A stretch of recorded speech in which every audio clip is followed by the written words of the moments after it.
సంజూ శాంసన్ మన team India T20 squad నుంచి drop చేయబడ్డాడు. మన వాళ్ళు ఇంగ్లాండ్ టూర్ తర్వాత ఈ మంత్ ఎండింగ్లో జింబాబ్వే టీంతో 3 మ్యాచ్ల టీ20 సిరీస్ ఆడబోతున్నారు.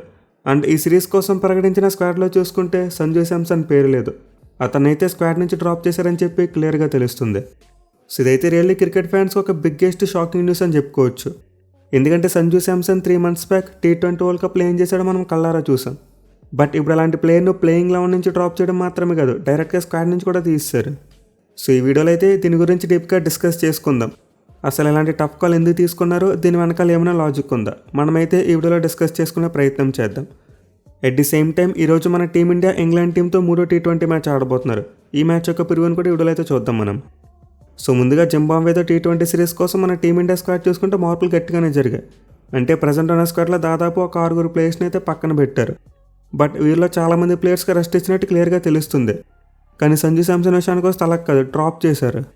సో దీంతో ఇప్పుడైతే సోషల్ మీడియాలో సెలక్షన్ కమిటీ మీద చాలా విమర్శలు వస్తున్నాయి. Mainly Sanju Samson T20 world కప్లో ప్లేయర్ ఆఫ్ ద టోర్నమెంట్, వరుసగా 3 మ్యాచ్లో మైండ్ బ్లోయింగ్ నాక్స్ ఆడాడు. అది కూడా ఆ 3 మ్యాచ్లో నాకౌట్ మ్యాచెస్. మరి అలాంటి పెర్ఫార్మెన్స్ ఇచ్చిన తర్వాత 3 మ్యాచ్లో ఫెయిల్ అవగానే పక్కన పెట్టేస్తారా? సో దీని వెనకాల ఉన్న లాజిక్ అయితే చాలా సింపుల్ భయ్య.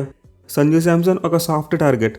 అంటే టీంలో ఏదైనా మార్పు చేయాలంటే అందరికంటే ముందు సంజూ శాంసన్ పేక్ మీద కత్తి పెడతారు. వేరే ప్లేయర్స్ తన మాదిరిగానే ఫెయిల్ అయినప్పటికీ వాళ్ళకైతే అవకాశాలు ఇస్తారు. బట్ సంజూ శాంసన్ ప్రతి మ్యాచ్ మంచిగా ఆడితేనే టీంలో ఉంటాడు, లేకపోతే బయటకు వెళ్ళిపోతాడు. సో రియల్లీ సంజూ శాంసన్ అయితే ఒక సాఫ్ట్ టార్గెట్ అయిపోయాడు. ప్రతిసారి అతని టీంలోంచి పక్కన పెట్టేస్తున్నారు. వైభవ్ సూర్యవంశీ లాంటి ప్లేయర్ని ఖచ్చితంగా టీంలోకి తీసుకోవాలి. బట్ అలా అని చెప్పి సంజూ శాంసన్ పక్కన పెట్టామని కాదు కదా.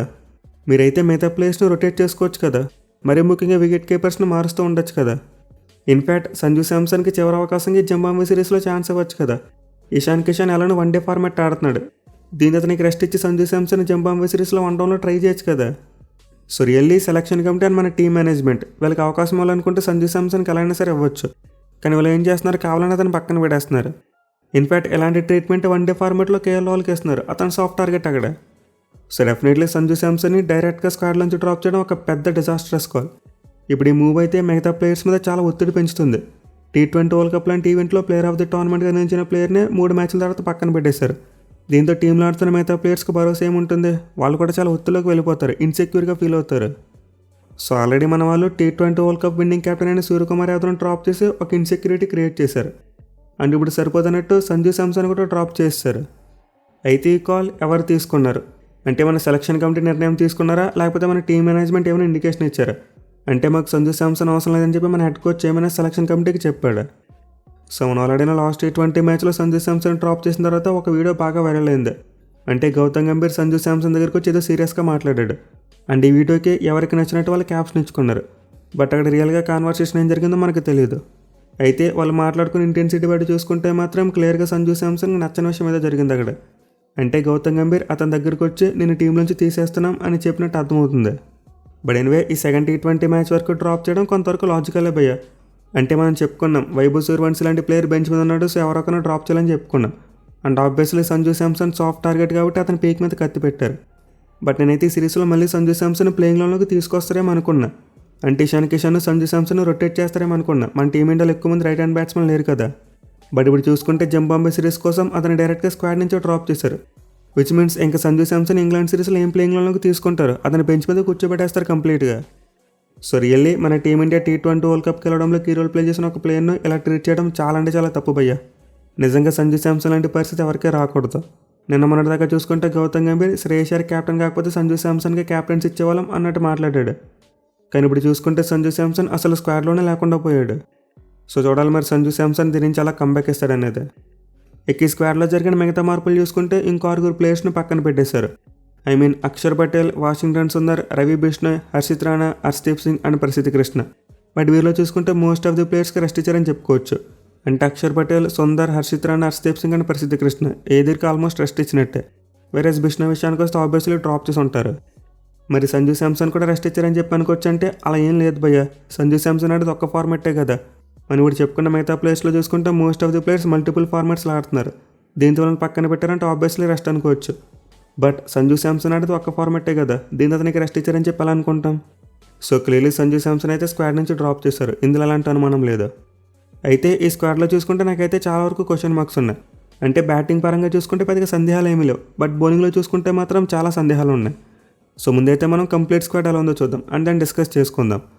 సో ముందుగా బ్యాట్స్మెన్ చూసుకుంటే Shreyas Iyer, Tilak Varma, Vaibhav Suryavanshi and Rinku Singh. Wicket keepers Ishan Kishan, Prabh Singh.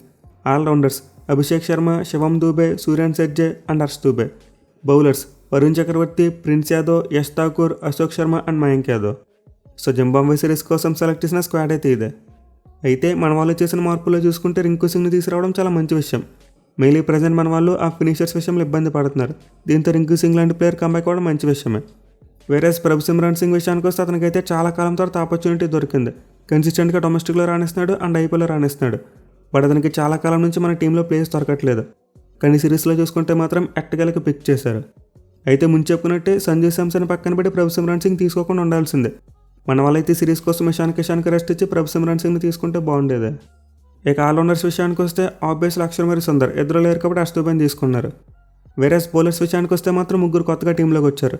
Yash Thakur, Ashok Sharma and Mayank Yadav. So ముగ్గురు కూడా ఐపీఎల్ 2026లో పెద్దగా పెర్ఫామ్ చేయలేదు.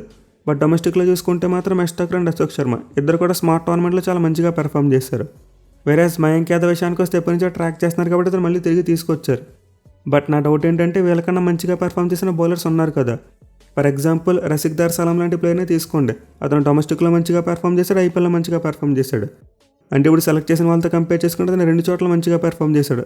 దీంతో వాళ్ళు అతను తీసుకోవచ్చు కదా. వేరే మీరు హర్షదీప్ సింగ్కి రెస్ట్ ఇచ్చారు. బట్ అతనికి బ్యాకప్గా లెఫ్ట్ ఆర్మ్ సీమర్ ఎక్కడ? మన స్క్వాడ్లో ఒక లెఫ్ట్ ఆర్మ్ సీమర్ కూడా లేడు. సో మనకి డొమెస్టిక్లో చూసుకున్న ఐపీఎల్లో చూసుకున్న చాలా మంచి క్వాలిటీ లెఫ్ట్ ఆర్మ్ సీమర్స్ ఉన్నారు. Like Khaleel Ahmed, Mohsin Khan and also Mukesh Choudhary ఇలాంటి వాళ్ళు ఉన్నారు. మెయిన్లీ మోషిన్ ఖాన్ గత కొన్నేళ్ళుగా చాలా మంచి ఇంప్రెసివ్ బౌలింగ్ చేస్తున్నాడు. దీంతో హర్షదీప్ సింగ్ బ్యాకప్గా ఒక లెఫ్ట్ ఆర్మ్ సీమర్ ఉండాలి కాబట్టి అతను తీసుకోవచ్చు కదా. సో క్లియర్లీ మన వాళ్ళ సెలక్షన్లో అయితే ఇన్కన్సిస్టెన్సీ కనిపిస్తుంది. అంటే కొంతమంది ప్లేయర్స్ని ఐపీఎల్ పర్ఫార్మెన్స్ని బేస్ చేసుకుని టీంలోకి తీసుకుంటున్నారు. వేరేస్ మరి కొంతమంది ప్లేయర్స్ని చూసుకుంటే ఓన్లీ డొమెస్టిక్ పర్ఫార్మెన్స్ని మాత్రమే బేస్ చేసుకుని తీసుకుంటున్నారు. సో దీంతో అసలు ప్లేయర్స్ను ఏ క్రైటీరియాని బేస్ చేసుకుని టీంలోకి పిక్ చేసుకుంటున్నారు ఏమాత్రం క్లారిటీ లేదు. బట్ క్లియర్లీ ఎక్కువ ఏజ్ ఉన్న బౌలర్స్ని అయితే ఇగ్నోర్ చేస్తున్నారు.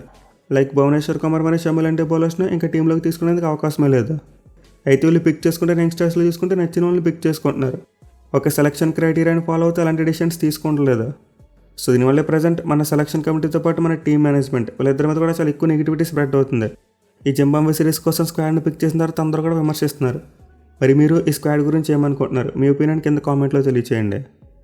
ఇక ఈరోజు మన టీమిండియా ఇంగ్లాండ్ టీం ఆడబోయే 3వ T20 మ్యాచ్ విషయానికి వస్తే ఒక డూ ఆర్ డే మ్యాచ్ లాంటిది. అంటే సిరీస్లో చాలా వరకు డిసైడ్ చేయబోయే మ్యాచ్ ఇది.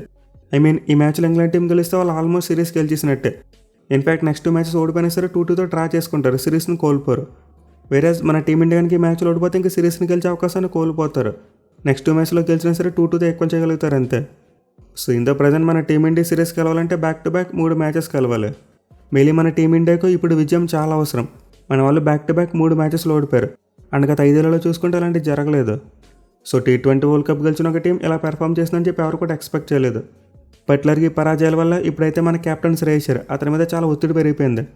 ఇన్ఫ్యాక్ట్ లాస్ట్ మ్యాచ్లో ఓడిపోయిన తర్వాత అతనైతే ఒక మాట చెప్పాడు, ఇది మాకు ఒక లోయెస్ట్ పాయింట్, బట్ ఎంతకంటే లోకి వెళ్ళం మళ్ళీ కంబ్యాక్ ఇస్తామని చెప్పాడు. సో ఇంత రోజు 23 T20 మ్యాచ్లో మన టీమిండియాకి విజయం అత్యవసరం, ఎట్టి పరిస్థితుల్లో కూడా గెలిచి తీరాలి. అయితే ఈ మ్యాచ్ యొక్క టైమింగ్స్లో చూసుకుంటే మళ్ళీ మార్పు వచ్చింది. ఈవినింగ్ 7 PM స్టార్ట్ అవుతుంది. ఈ మ్యాచ్ అయితే నైట్ 10 PM స్టార్ట్ అవుతుంది. ఇక ఈ మ్యాచ్ ఆడబోయే ట్రెంట్ బ్రిడ్జ్ గ్రౌండ్ యొక్క పిచ్ రిపోర్ట్ చూసుకుంటే చాలా వరకు న్యూట్రల్ వికెట్ అని చెప్పుకోవచ్చు. అంటే ఈ పిచ్ మీద బోత్ బ్యాట్స్మెన్ అండ్ బౌలర్స్ ఇద్దరు కూడా మంచిగా రాణించేందుకు అవకాశం ఉంటుంది. అయితే ఐడియల్గా చూసుకుంటే మాత్రం ఇదైతే అంత హై స్కోరింగ్ వెన్యూ కాదు.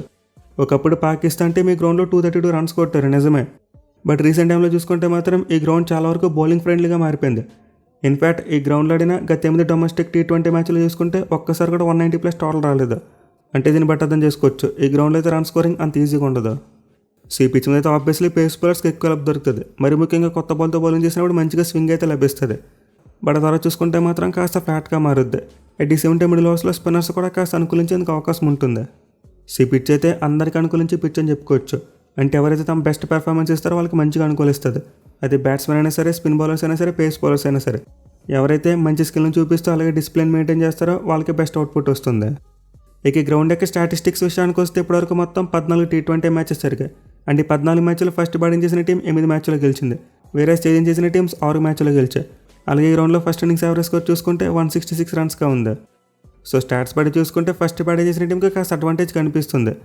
మళ్ళీ డొమెస్టిక్ T20 మ్యాచ్లో చూసుకుంటే ఎక్కువగా ఫస్ట్ బ్యాటింగ్ చేసిన టీమ్సే గెలిచాయి. చాలా డిఫరెన్స్ ఉంది. సో దీంతో టాస్ గెలిచిన కెప్టెన్ మరోసారి ముందుగా బ్యాటింగ్ తీసుకునేందుకు ఎక్కువ అవకాశాలు ఉంటాయి.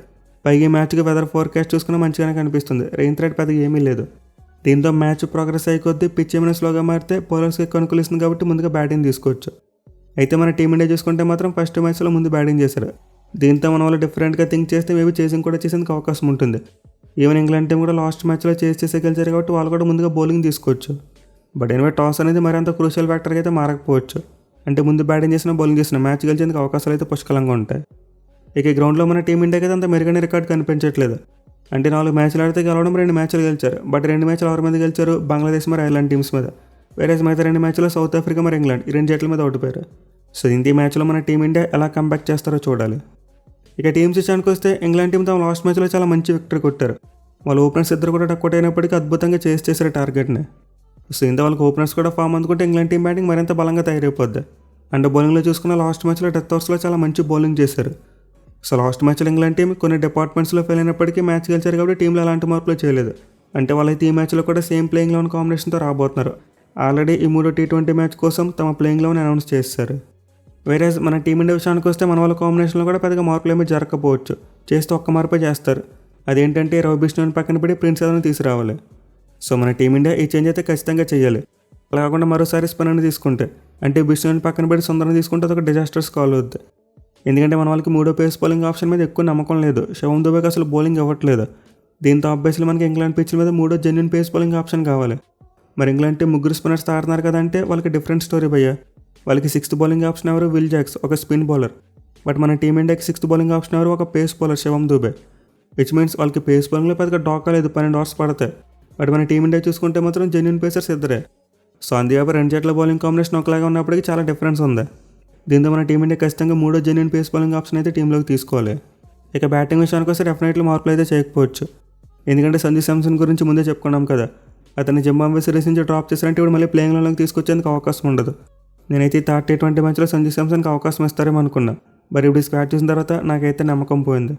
సో మన వాళ్ళైతే ఈ చేంజెస్ విషయంలో చాలా హార్ష్ కాల్స్ తీసుకుంటున్నారు. మీరు ఇంగ్లాండ్ టీంలో చూసుకుంటే జాస్ బట్లర్ అతను కంటిన్యూస్గా ఫెయిల్ అవుతున్నాడు. గత 16 మ్యాచ్లు చూసుకుంటే ఒక్కసారి మాత్రం 30+ స్కోర్ కొట్టాడు. బట్ స్టిల్ ఇంగ్లాండ్ టీం మాత్రం టీంలోకి తీసుకుంటుంది. ఎందుకంటే జాస్ బట్లర్ క్యాపబిలిటీ అతనికి తెలుసు. బట్ మన టీం విషయానికి వస్తే అలా కాదు. వరల్డ్ కప్ గెలిపించిన కెప్టెన్ పక్కన పెట్టేస్తారు, player of the tournament and player కూడా పక్కన పెట్టేస్తారు. Anyway end of the day చూసుకుంటే మన టీం ఇండియాకి కావాల్సిన విజయం. మన వాళ్ళైతే ఈ మ్యాచ్లో ఎట్టి పరిస్థితులు కూడా గెలిచి తీరాలి. మెయిన్లీ మన వాళ్ళతో ఆ మాటని కండిషన్స్ తగ్గట్టు మార్చుకోవాలి. ఎట్ ది సేమ్ టైం ఆ బౌండరీ డైమెన్షన్స్ అవి కూడా చాలా ఇంపార్టెంట్. సో 2 T20 మ్యాచ్లు ఇంగ్లాండ్ టీం కాస్త బెటర్ ప్లాన్తో వచ్చి మన వాళ్ళని అవుట్ప్లే చేశారు. దీంతో ఈ మ్యాచ్లో మన టీం ఇండియా అలాంటి ఛాన్స్ అవ్వకూడదు. మన వాళ్ళు కూడా చాలా మంచి ప్లాన్తో రావాలి. ఎట్ ది సేమ్ టైం ఆ చిన్న మిస్టేక్స్ అయితే చేయకుండా ఉండాలి. అప్పుడే మన టీం ఇండియాకి గెలిచే అవకాశాలు ఉంటాయి. సో లెట్స్ హోప్ ఈ 3 T20 మ్యాచ్లో మన టీం ఇండియా కంబ్యాక్ అవ్వాలని కోరుకుందాం. Thank you for watching. Have a nice day.